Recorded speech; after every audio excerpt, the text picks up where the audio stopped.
Imagine Alex, a young professional who finally buys their dream car after years of saving. For a week, they feel unstoppable joy. Then, nothing. The excitement vanishes.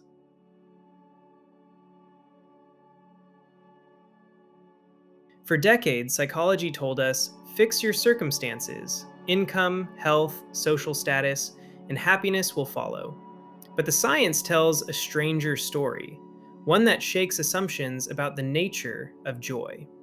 Today, we're exploring the hedonic treadmill, why your brain desensitizes to constant stimuli and often resists prolonged happiness.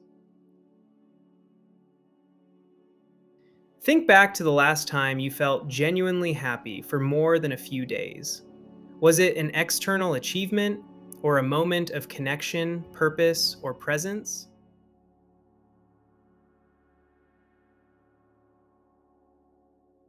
In the mid 20th century, psychologists approached happiness with a cold, clinical mindset.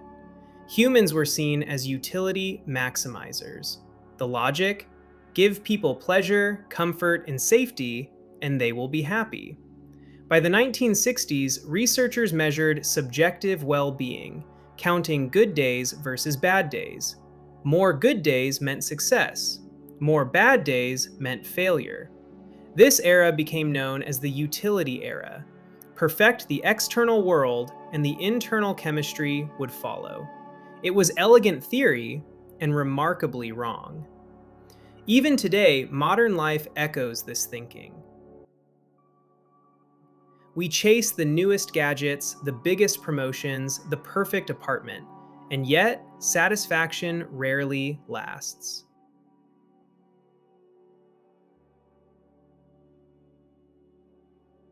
In 1971, Brickman and Campbell studied lottery winners and victims of severe accidents. Common sense said, winners elated, victims devastated.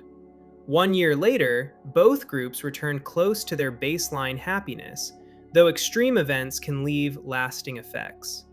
Lottery winners' new cars became just the car. Accident survivors' wheelchairs became just the chair. The brain wasn't tracking absolute joy, it tracked contrast, novelty, and change. This is the hedonic treadmill. No matter how fast you run, you often end up in the same place.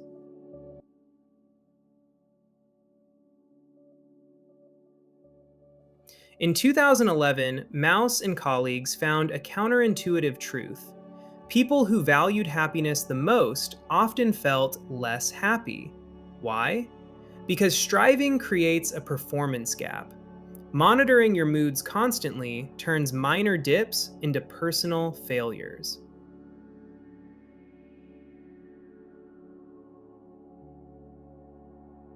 Neuroscience adds another layer: dopamine. Not the chemical of pleasure, but of craving. It whispers, good, go get more. Evolutionarily, humans weren't designed to be satisfied. Satisfaction meant vulnerability. To survive, we needed to want, strive, adapt. Pause and reflect. How often does your brain push you forward even when you're already doing well? If the brain sabotages constant joy, where do we find lasting fulfillment?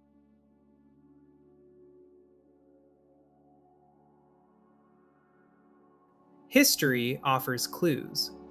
The Greeks distinguished hedonia, fleeting pleasure, from eudaimonia, fulfillment through purpose, virtue, and meaningful action.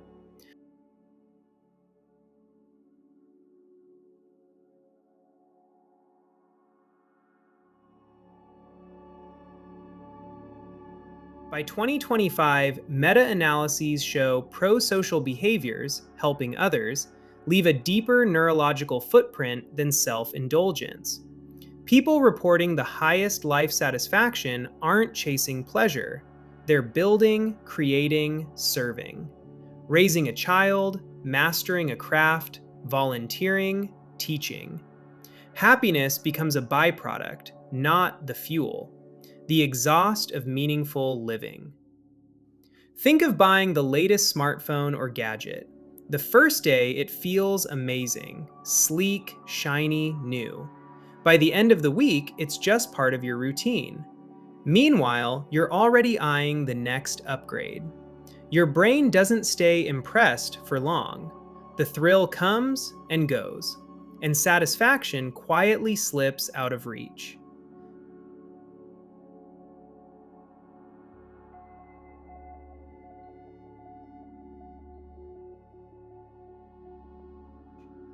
Dopamine is your internal more signal. It rewards striving, not satisfaction. Evolution favors an unsatisfied mind. Twin studies suggest 40 to 50% of happiness is inherited. Some of it is biologically constrained. Even if you follow all the self help advice, your baseline joy has limits. But small acts, like a 20-second hug, a thank you note, or a kind gesture, can signal safety to the body and help reduce stress hormones while boosting bonding hormones like oxytocin. Slowly, they reinforce stability and well being.